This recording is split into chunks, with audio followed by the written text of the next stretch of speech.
Today I'm going to be doing an acrylic painting demonstration of this little bird and a balloon.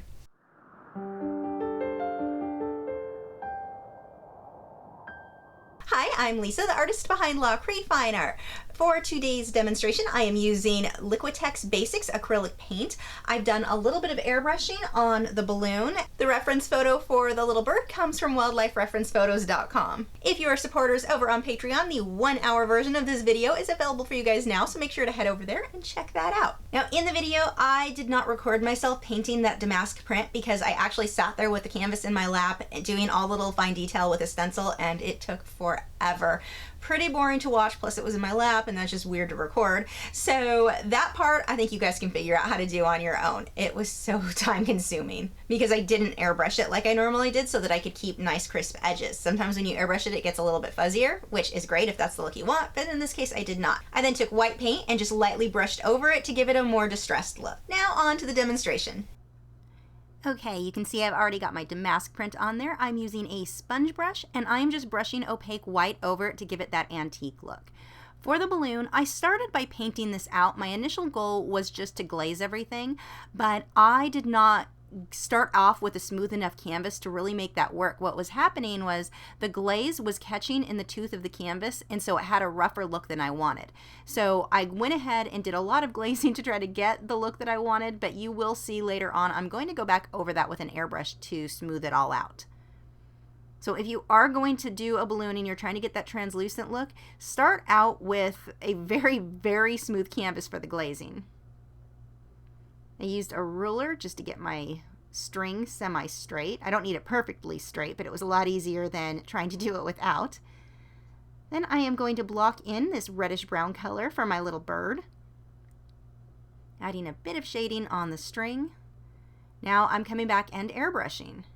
Now, I am missing part of this video clip, but mainly I went through with white and added the highlights that I needed, and then I went back through with turquoise airbrush paint and went over the white, and then came back through again with a few highlights of white on top of that to give me that soft look that I wanted for the balloon. Then I moved on to the details of the bird. For this little guy, I have started by adding black. And the base color that I've got here, that reddish brown color, that works out really well because then just pieces of it kind of peek through the titanium, unbleached titanium white that I'm adding on top. The unbleached titanium white is a cream color and it is really opaque, so it covers the reddish brown color I have underneath quite well. I'm using a liner brush. This one is a synthetic hog hair liner brush, so it's fairly stiff, which makes it really easy to get the little detail. Remember, when you're trying to do this type of detail, it's going to be easier if you're working on a canvas that is very smooth than a canvas that has a lot of tooth. Those rougher canvases are really, really difficult to get fine detail on. And this is a case where you just want to pay close attention to your reference photo. Make sure that the feathers, like here, I'm working on these soft feathers on his back. I've got to make sure they are going in the right direction. So I'm constantly looking up at that reference photo. Any of the highlights that I'm doing at this point on the bird, I'm using the unbleached titanium white. I'm going to save actual titanium white, the white. That will be saved for the very end, just for final highlights. But this unbleached titanium white, it's a nice soft look.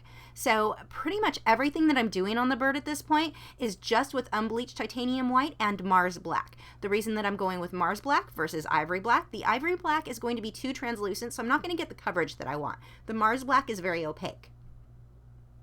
Now I'm using a rake brush to get in some of these little feathers on his chest, and then coming back through again with that same liner brush.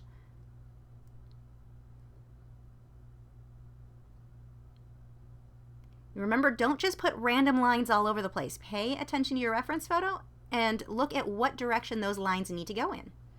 I'm adding some shading there with brown. I believe that is raw umber.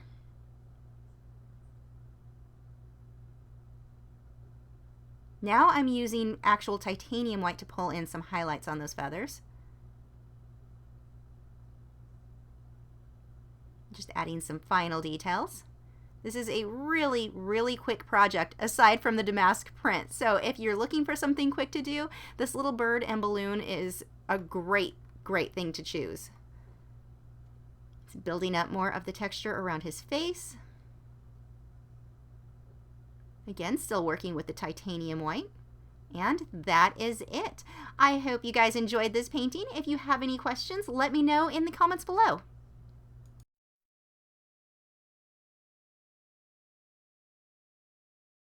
Thanks for watching. Again, if you are supporters over on Patreon, the 1-hour version of this video, complete with voiceover tutorial, is available for you guys to watch now. If you are new to my channel, I have new video critiques every Tuesday where I'm critiquing your original paintings or drawings, my own speed paintings, drawings, and tutorials every Wednesday, social media tips for artists each Thursday, and artist vlogs every weekend. So if you haven't already, I would love for you to subscribe so you don't miss out on anything. And you can follow me on Facebook, Twitter, Instagram, Tumblr, Google+, all of those social media sites. The links are listed below in the video description where you can keep up with news, my newest work, and see real-time clips of whatever it is I'm currently working on. I'll see you guys tomorrow for the social media vlog. Forgot what tomorrow was.